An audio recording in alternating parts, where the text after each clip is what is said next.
আমার সেই গল্পটা এখনো শেষ হয়নি।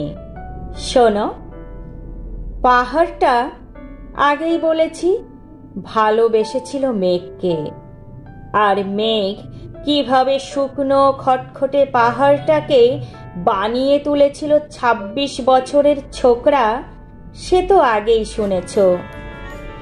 সেদিন ছিল পাহাড়টার জন্মদিন। পাহাড় মেঘকে বললে, আজ তুমি লাল শাড়ি পরে আসবে।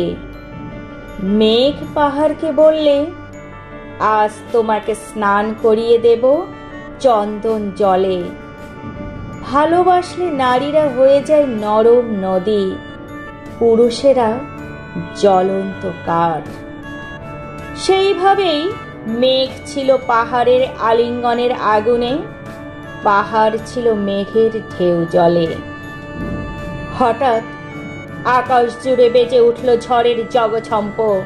ঝাঁকড়া চুল উড়িয়েই ছিনতাইয়ের ভঙ্গিতে ছুটে এলো এক ঝাঁক হাওয়া। মেঘের আঁচলে টান মেরে বললে, ওর ছুরি, তোর বিয়ে। এখনো শেষ হয়নি গল্পটা। বজ্রের সঙ্গে মেঘের বিয়েটা হয়ে গেল ঠিকই, কিন্তু পাহাড়টাকে সে কোনো দিনই ভুলতে পারল না। বিশ্বাস না হয় তো চিরে দেখতে পারো পাহাড়টার হাড় পাঁজর। ভেতরে থই থই করছে শত ঝর্ণার জল।